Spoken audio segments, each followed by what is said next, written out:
Dans le cadre des Mardis Mallettes, CMA TV vous présente la chronique juridique, une présentation du groupe Mallette, société de comptables professionnels agréés et de services juridiques. Je vous souhaite la bienvenue à cette autre chronique juridique en compagnie de Maître Gabriel Sanson et du groupe Mallette dans le cadre des Mardis Mallettes. Maître Sanson, bonjour. Bonjour. Aujourd'hui, on va parler d'un document extrêmement important, d'un engagement. Sous-estimé souvent. Ça s'appelle la promesse d'achat. Oui. On est dans la période où là, les gens commencent à penser, bon, est-ce que j'achète la maison? C'est parce que les taux d'intérêt sont encore très intéressants. Et là, on commence à parler de l'augmentation de taux d'intérêt. Alors, c'est le temps. C'est le temps d'y penser. Qui prépare l'offre d'achat? L'offre d'achat, en fait, ça va dépendre. C'est sûr que dans un premier temps, justement, on va parler vraiment du document papier, donc qui est le contrat qu'on va appeler l'avant-contrat que les gens font ensemble, l'entente que les gens vont faire ensemble pour éventuellement faire la transaction d'achat de la propriété. Les gens peuvent faire ce document-là entre eux, c'est certain. C'est sûr qu'habituellement, on a le courtier immobilier qui va être mandaté pour la vente d'une maison, donc qui va s'occuper de préparer la promesse d'achat entre les parties.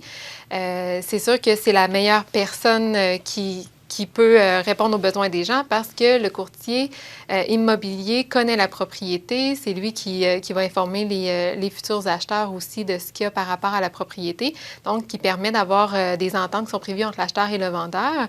Et quand les gens n'ont pas mandaté de courtier, parfois ils nous mandatent aussi pour préparer une promesse d'achat entre eux. OK. On achète une maison sans un courtier. Oui.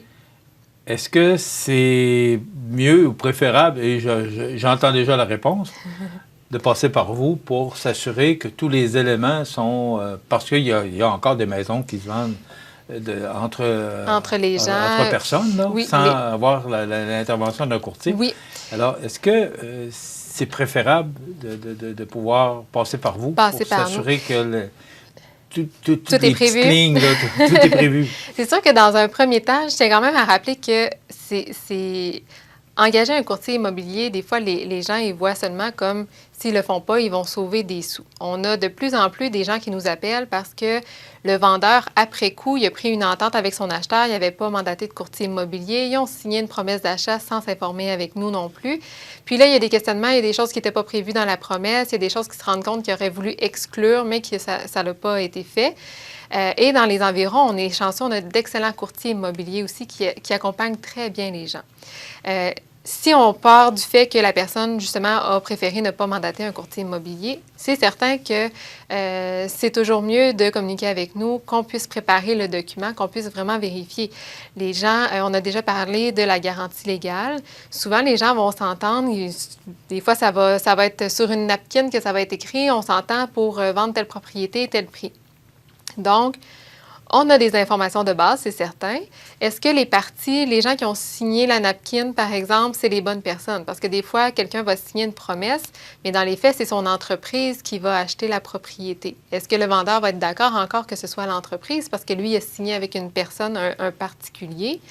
Est-ce qu'on voulait exclure la garantie légale? Est-ce que c'est une propriété qui est vraiment désuète, qu'on a beaucoup de travaux à faire, qu'on ne veut pas donner la garantie légale pour la vente, mais là, on a signé sur la napkin, étant donné qu'on n'a pas écrit spécifiquement qu'on voulait exclure la garantie, par la loi, la garantie doit s'appliquer. Donc, si par la suite, notre acheteur dit « mais non, on ne l'avait pas exclu, moi, j'accepte pas qu'on l'exclue maintenant après coup », bien, le vendeur peut être tenu de vendre avec garantie légale, ce qu'il n'aurait pas voulu faire initialement.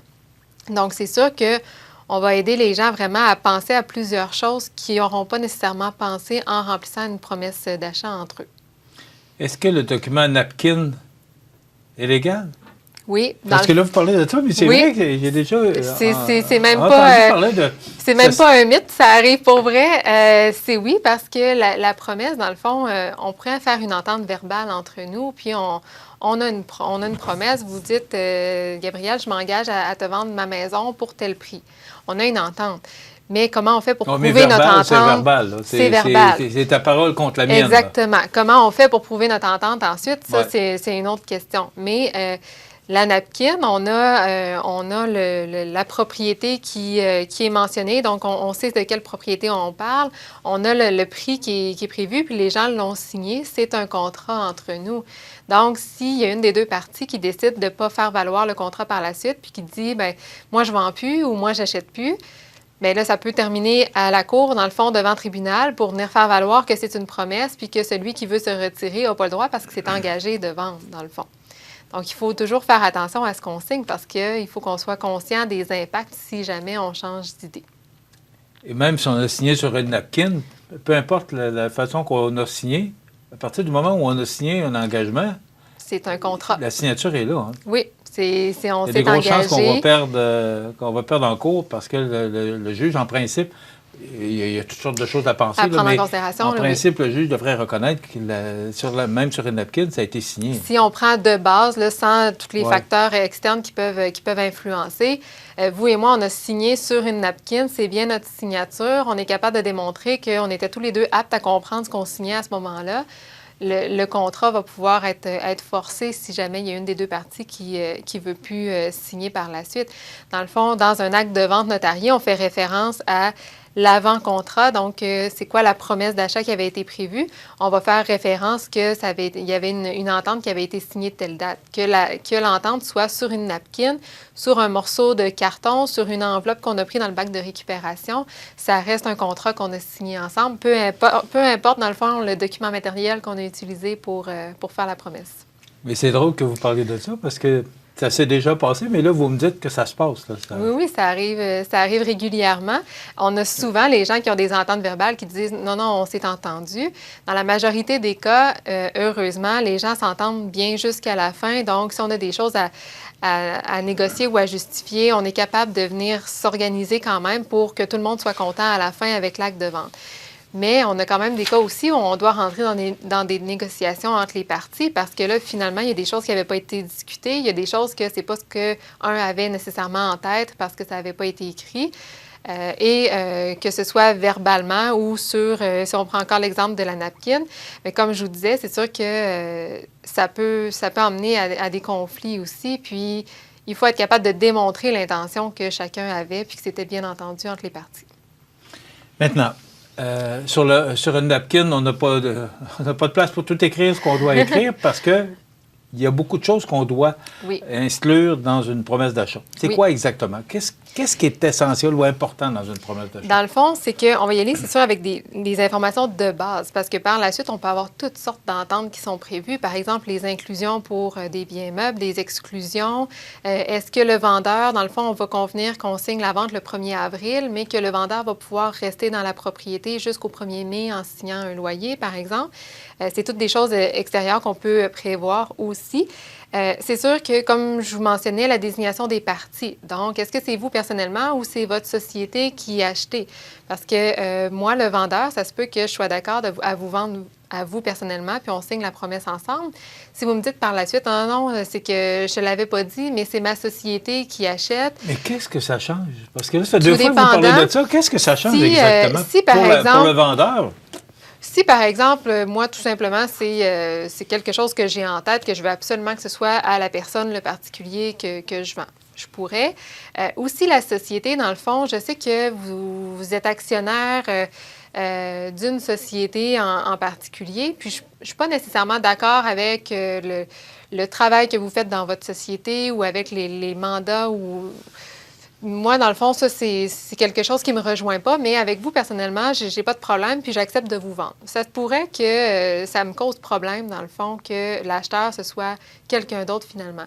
Donc, dans la transaction par la suite, quand il y a un changement de partie, mais on vient confirmer que tout le monde est bien d'accord qu'il y a eu ce changement de partie-là. Donc, c'est certain que c'est important. Et aussi, si par exemple, moi, comme acheteur, je signe pour acheter, finalement, je décède, ma succession doit honorer la transaction. Mais si moi, j'avais en tête que j'achetais, mais que dans les faits, ça allait être ma société qui allait signer la transaction, au moment de mon décès, ça va causer problème parce que c'est ma succession personnellement qui va être obligée d'acheter parce que je me suis engagée personnellement. Sauf si les gens peuvent s'entendre autrement, bien sûr.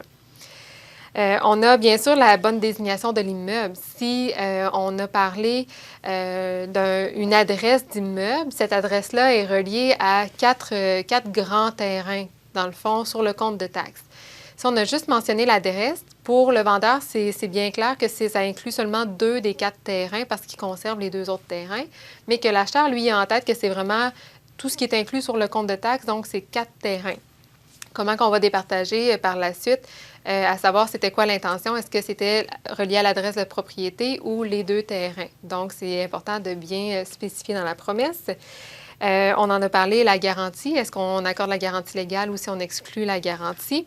Est-ce que la transaction elle est taxable? Est-ce que le vendeur, même si vous êtes un particulier, peut-être que vous allez devoir remettre la TPS-TVQ au gouvernement. Est-ce que vous aviez un grand terrain que vous l'avez séparé en 4 parties pour pouvoir le vendre? Donc là, peut-être que vous n'êtes pas au courant vous-même, mais vous allez avoir des taxes à remettre au gouvernement parce que c'est compté comme une vente d'entreprise. Donc, il faut informer votre acheteur qu'il va avoir des taxes à vous verser sur le prix de vente qui est prévu. Donc ça peut avoir quand même un impact aussi sur les ententes que vous avez. Comme je mentionnais, tout ce qui est des inclusions, s'il y a des problématiques par rapport aux installations septiques, s'il y a un empiètement avec le voisin, est-ce qu'on a des ententes pour signer une servitude avec le voisin? Est-ce que le vendeur s'engage à obtenir la servitude avant la signature de la transaction? Et est-ce qu'on a des problématiques au niveau du zonage? Donc, c'est toutes des choses que non seulement ça permet aux vendeurs de divulguer, mais aussi que les parties s'entendent entre eux. Est-ce qu'il y a des choses que, en signant la promesse, bien là, on va convenir de certaines conditions? Est-ce qu'on va mettre une diminution du prix de vente conditionnelle si jamais il y a une situation qui ne peut pas se réaliser? Donc, ça, c'est vraiment toutes des choses de base, mais on peut aller beaucoup plus loin aussi selon la situation qu'on a et les parties là, avec ce qu'ils veulent faire pour la transaction. Donc, c'est un document extrêmement important. C'est le document aussi important que celui qu'on signera devant vous. C'est parce que c'est le document parce que de départ. Tout ce qui est écrit là-dedans, ce que je comprends, va être écrit dans le document notarié. Exactement, ça se reporte. Donc, encore là, à moins que toutes les parties soient d'accord pour une modification, on doit respecter la promesse qui a été signée. Et souvent, les gens vont nous appeler une fois que la promesse est signée. Donc, malheureusement, on s'est déjà engagé. C'est déjà un contrat qu'on a signé avec notre acheteur ou avec notre vendeur.